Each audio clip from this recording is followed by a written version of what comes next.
are back, right?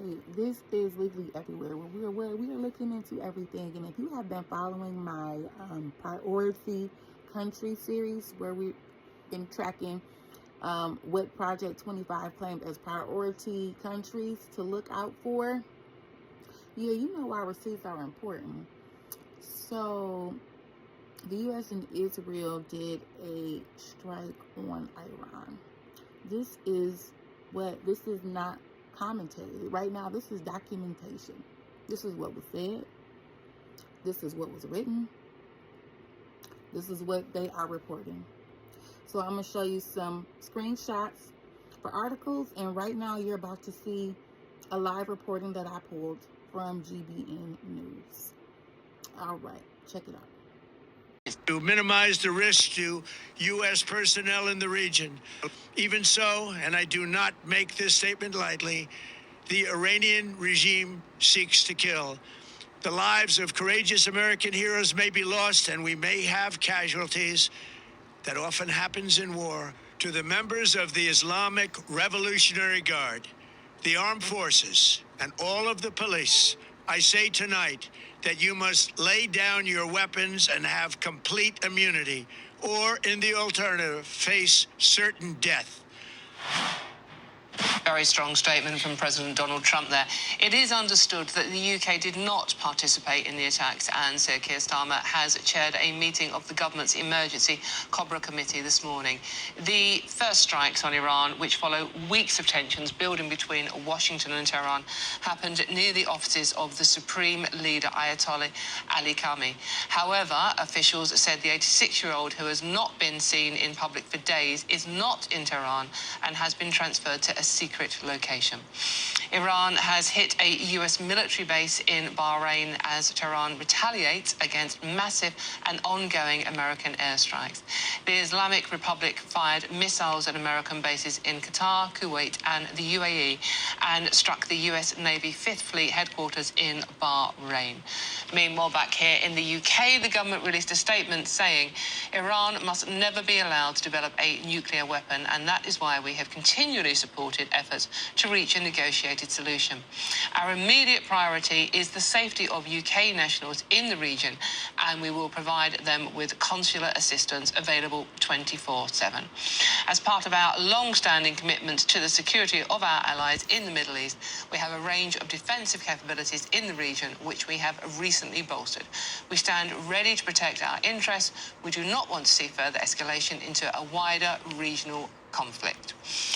Okay, let's talk to now our GB News Home and Security editor, Mark White, who has been doing a sterling job covering this since early this morning. Mark, the latest breaking news on this one, please. Yeah, I mean, as well as the sort of breaking news lines, we're monitoring the latest video out of the region as well, and some of that deeply, deeply concerning images that we're seeing. I want to show you now images from Bahrain. Look at this. This is the area around the US 5th Fleet's headquarters. That was, according to reports, a Shahid drone that came down. You can see it if it's repeated, just moving in there, just a sort of little pinprick as it goes down to the ground and then strikes. There's already, of course, in that image, as you see, before it moves in on actually the Shahid strike, there's already lots of smoke billowing, and we were bringing you those images a little earlier of that big, thick, acrid black smoke billowing over Bahrain. Now, this drone may have been one launched about 45 minutes or so ago from Iran. Remember, we brought you the news then that the Iran military said that they launched Shahid drones. You're looking at Qatar here, and another missile coming down on a neighborhood in Doha, the capital of Qatar. People running, understandably, for their lives, as again a big orange fireball from that explosion, and then the thick black smoke that you always get in the aftermath of an explosion like this. And I mean, as I say, you can understand why people are very, very alarmed around the region, because the Iranians may say that they're targeting military bases, but it is clear that these attacks and missiles are coming down in or near neighborhoods. Just look at this again.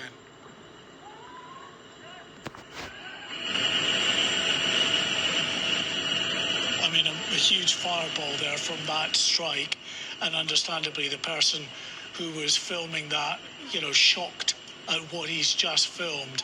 And then, as I say, the other images from Bahrain that we showed you of that Shahed drone striking the US Fifth Fleet headquarters in Bahrain, also deeply concerning, because there are many military personnel in and around these bases, not just US personnel, but British personnel based out of Bahrain as well, for the Royal Navy. That is, or has been, a significant base for them, their main base within the Middle East for many years, with still, you know, hundreds of personnel still regularly in and out of that facility. Okay. Do we know if there's anyone injured in these attacks yet?